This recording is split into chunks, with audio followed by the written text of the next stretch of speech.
wanted us to address this topic today. Mr. Lemur is an internationally renowned expert on ethics, and I can say this because I was somewhat shocked that when Mr. Poilievre came to Quebec, he came to Trois Rivieres the very day where Mr. Lemur was on the operating table, and this was a shock to me because René has had contact with lots of other members of Parliament, including Conservatives in Quebec. They talk to each other the way work colleagues talk to each other. And René is in close contact with us, and every single day I've been speaking to him. He's giving me information about a lot of topics, and of course I can't address them all right now, but he's doing as well as possible under the circumstances, and he may be able to make an appearance before the end of the campaign since he's doing well, and he's very impatient to get back on the election trail. So this morning in the media, we've been talking about quite a few things. Brookfield is an investment fund that Mr. Carney was the chairman of until very recently. And this is an investment fund that calls itself green or environmental. But the Journal de Montréal has showed us today that half of the investments being made by Brookfield are in fossil energy, oil, gas, and maybe even coal. And the management of fossil fuel infrastructure. Brookfield manages a huge system of oil pipelines in Canada. And we can add that to the funding of Chinese projects, $25 billion, deforestation, expelling renters. This is a company that the person who wants to be a prime minister was the big boss of for some time. And at the very least, Mr. Carney must disclose his assets, what he possesses as assets. No, when you say that you've put everything in a blind trust, well, the fact is that if this fund is supposed to be green and they're investing in oil, we have a real problem with truth here and the representation of reality to the public. So in recent days, we've heard from Hélène Buzetti, an article yesterday, Stéphie Gramont in La Presse yesterday, and Michel Girard in the Journal de Montréal. When we're talking about $3.7 billion in checks being paid to Canadians, less than 2 weeks away from Election Day, and that this can be added to the government's deficit. And I said Canadians, quite advisedly, because Quebecers will not get 1 cent or $1 from that $3.7 billion. It was supposed to be an advance rebate for the carbon tax that would be paid by Canadian families. But that's not the case because Mr. Carney actually canceled the carbon tax. But he did not want to cancel his election giveaway, which is costing the federal government almost $4 billion, excluding Quebecers who have a sense of responsibility because they are still part of their own carbon market, which has no impact on the pump, at the pump, unlike what some people have claimed. Now, the Liberal Party of Canada, under Mark Carney, is literally taking $100 in the pockets out of the pockets of every Quebecer and putting that into the pockets of Canadians without 1 cent for Quebecers.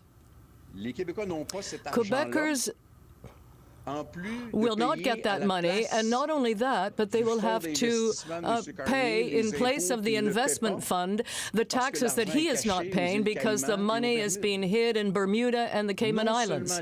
So not only will Quebecers have to pay for this election giveaway to Canadians, but they will have to pay the taxes that the investment fund under Mark Carney is not paying to Canada.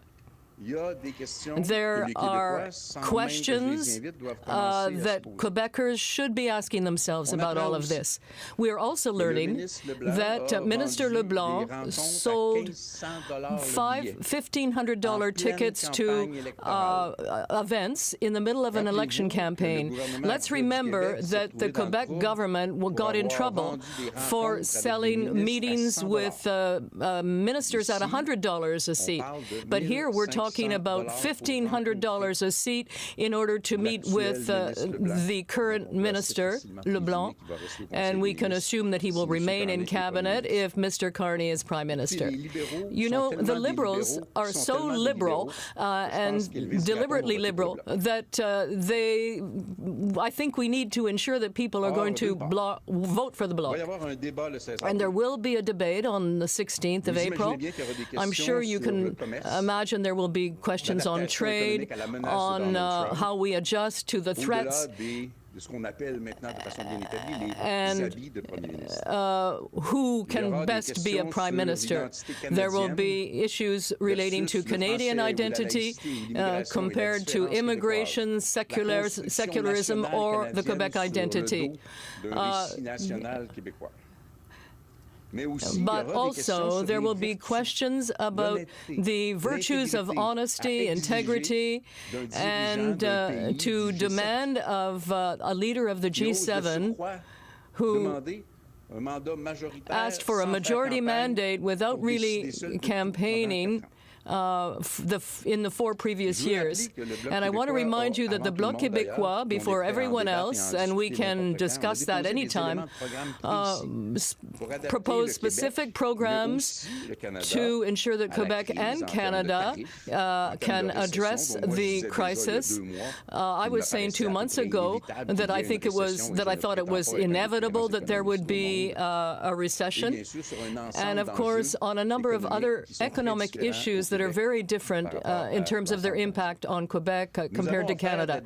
We offered to be good collaborators, and I even went further. In a context where we're talking about negotiations, we said we would be allies in the face of the Trump threats, while at the same time preserving our differences in terms of our identity and Quebec's interests.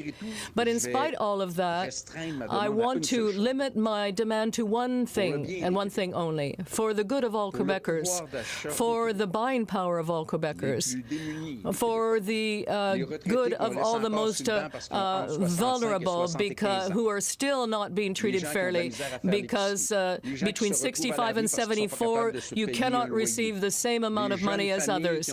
Young families who are having trouble making ends meet and who are very much worried they're going to lose their jobs. Simply justice in terms of the way public money is distributed. Morality.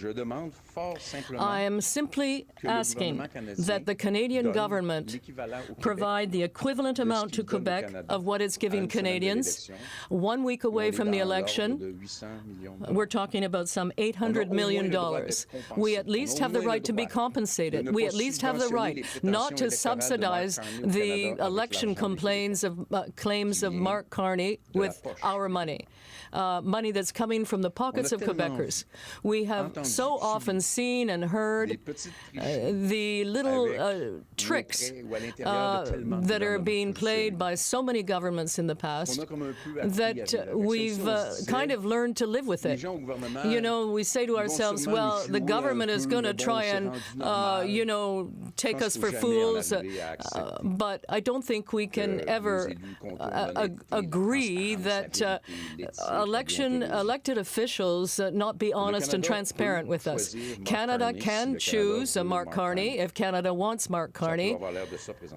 That's what it's looking like right now. But Quebec can also be an arbiter and try to defend its own economic interests, its economic differences, the Quebec economic sectors that I talk about every time, and defend its secularism, its immigration model, and defend virtue, the virtue that you should expect from elected officials and in particular from the leaders of this country, truth and transparency. Now, we are making very concrete proposals and have been since the beginning of this campaign. We are simply inviting people to reflect on those proposals. And it's up to Quebecers, it's not up to us, but it's up to Quebecers to see what kind of tools they wish to choose for their own future. And maybe, and I think we need to explain them how it works. We have to explain this to people. Maybe the position of being an arbiter between two major Canadian parties, neither one of which would have a majority, with a group of MPs chosen by Quebecers who could ensure, in the best interests of everyone, but particularly of Quebec, that Quebec can be an arbiter and protect its own economy and its own identity. That may be part of the democratic reality and perhaps the most concrete form of tangible power. Not theoretical, tangible power that Quebec could hold in ensuring that it would have more power in the House of Commons in Ottawa, in the context of a crisis threatening everyone. Alors, nous allons débuter la période de questions. En rappel, une question suivie par journaliste. Merci de vous nommer ainsi que le média que vous représentez. Bonjour, Émilie Bergeron, la presse canadienne. Ici à Trois Rivieres, à la dernière élection, Now, you were in Trois Rivieres in the last election, and it was quite a close race, a three-way race. That could be the case again this time. What will you be saying as the Bloc to get people to vote for you? Well, I think that the greatest strength of the Bloc is René Lemur. People have learned to know a man who was very much present in his riding. I often go to Trois Rivieres for activities with René, and we see this guy, and you know, everyone knows he's an international expert, but he's there in the community. Everyone knows him, and in addition to being very much present with the public and the community, well, you know, what I feel and what I sense, and I know a lot of people in Trois Rivieres, I sense that people have learned to get to know him, and I think that in spite of his absence now because of illness, people will again want to be represented by René Lemur, and that is particularly the case, and it's too bad, but because people have less and less confidence, trust in their politicians, because they're often using power to help their allies or in their own personal interests. But René Lemur scares our adversaries when he gets up to ask a question in the House or he's in the committees. Mr. Carney today is taking a break from his campaign. You're not taking any breaks during this campaign. How do you explain that difference? I can't explain the difference with Mr. Carney. I've never actually spoken to him. We've never even said hello. Our paths have not crossed. It's quite fascinating. He's pausing his campaign, and when it's not, you know, when he's trying to look like a prime minister, and, you know, he's not talking to the media, or I don't know. I even afraid that we will actually see him again because he's getting the pressure rising, and then you know, he's going to find it difficult to be sandwiched between myself and Pierre Poilievre. All the questions he hasn't answered will come to him all at once, and there are even some that Pierre is planning to ask him to politely. and we're going to have to force him to answer, and the Liberal strategists must be saying, well, how are we going to get out of this alive? They have refused to talk to everyone, basically. Radio-Canada. There are some conservatives that are saying that because of the collapse of the Democratic vote, they may lose. Well, I presume that they'll probably say that the Bloc vote is weak as well, but I don't believe the Bloc vote is weak, so I cannot answer that really. I understand what the conservatives believe, but I feel like saying to them, well, that's strange. We're not natural friends. And I saw Mr. Lévesque in the restaurant recently, and I've known him for many years. And I feel like saying to the conservatives, you know, we've just gone past the second period, but the game isn't over yet. So let's stay on the ice. Let's continue to play. The Bloc will propose what it wants to propose. The conservatives will do the same. And I think Mr. Poilievre, I'm not saying that I support him, but at least I can say that what he says is consistent with what he's always said. But Mr. Carney is saying nothing. So we're in the middle of the game, and last night when Montreal beats when Montreal beats Toronto, at the next game, even if it's 2-0 for Toronto, you know, at halftime, I think we'll still have a chance. You did not like my colleague's question, but are you afraid of a red wave? I didn't ignore the question. No, it's not that I don't like the question. It's just that every time we talk about this sort of thing, we're not talking about trade, we're not talking about immigration, we're not talking about the environment or pipelines or integrity. And I've been using the same image from the beginning of this campaign. You're looking at the board instead of the game. Now, I don't sense any wave happening, and I'm always on the phone talking to my candidates. So I'm not saying, oh, how are things? They're okay? Okay. No, I'm looking at how things are unrolling, how things are going. But I don't talk about those discussions publicly. I hope you weren't disappointed in my answer. Mais est-ce que vous trouvez, juste pour aller dans cette ligne-là, est-ce que vous trouvez qu'il y a un décalage entre... Do you think there is a gap between the indicators or the polls and what you are sensing on the ground? Vous entendez quelque chose de complètement différent? Are you hearing something completely different? Well, if I get involved in that conversation, the subject of the ethics and the $3.7 billion will be completely set aside. And once again, we'll be in a discussion about hypothetical results. I would prefer to talk about other issues, and we'll let the voters choose. Merci. Ceci met fin à la conférence de presse. Thank you.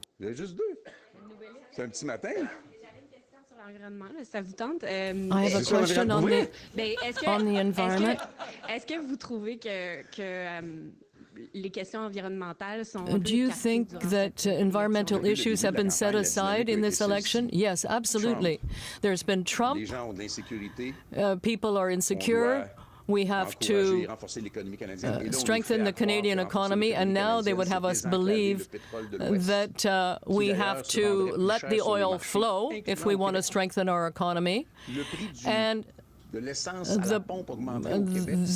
price at the pump will go up if we build those pipelines. But we're hearing this narrative saying there is no environment, it doesn't cost anything. We did a study, it cost us some money, and it shows that for every Quebec family, home insurance, groceries, the municipal costs, it's costing us billions of dollars to respond to climate change, but it's as though it doesn't even exist, and we're going to spend all our money in something other than the green economy. We are in the place where we have green energy here in Quebec. The U.S. continues to buy that energy. And already at the end of 2026, even though he'll have done some damage, at the end of 2026, he may lose control of the chambers in the United States. Éric Fauché, le nouvelliste. Moi aussi, je vais vous parler d'environnement un peu. I'd like to talk about the environment and the energy transition through the battery industry. With the new measures put in place by Mr. Trump, there's a new form of protectionism. So what can we expect from that battery industry in future, given the new economic situation? Well, the electrification of transportation in future is absolutely essential. Transportation has to be electrified just to the same extent that oil has to go. People will be looking at increasing the production of oil, but in transportation and in technology, we don't want to continue to have additional emissions because of that. So La Vallée de l'Énergie is a good initiative with a lot of questions surrounding it. And recently I was in Bécancour, where there are some major projects going forward in the battery industry. And there's also Northvolt in my riding, which has not taken the environmental steps that were required. But the future is in green energy. And that is something that distinguishes Quebec from everybody else. They're trying to force us to build more pipelines, but Mr. Carney wants Canada to increase its development and export of oil by, of course, using pipelines. And Brookfield, that he was the chairman of in January, has 50% of its investments in fossil fuel, a huge pipeline management system as well. So this is a conflict of interest that is costing billions of dollars, and he was the chairman of that company a couple of months ago. We don't know how much money he has in that investment fund, and he doesn't have to make any decisions tomorrow. But he certainly has a major interest in that. En fait, on constate aussi que la filière batterie, bon, il y a beaucoup de ce qui était prévu Now, à l'origine. in terms of the battery industry, a lot of exports were expected. Do you think that that will still happen? Well, I think the U.S. will eventually come out of the Middle Ages and put Elon Musk on the back bench. He was an extraordinary visionary in terms of his business instinct, but right now I clearly don't support him, because I think we have to focus on democracy when decisions are being made by a government, and I hope that the U.S. will soon elect someone else other than Mr. Trump. Et aussi de faire face au fait qu'il y a de plus en plus de juridictions. Là, on l'a vu encore ce matin, des annonces de fait au niveau international, qu'il y a des tarifs, même si le Canada n'impose pas de tarifs sur son carbone avant de rentrer en Europe ou avant de circuler.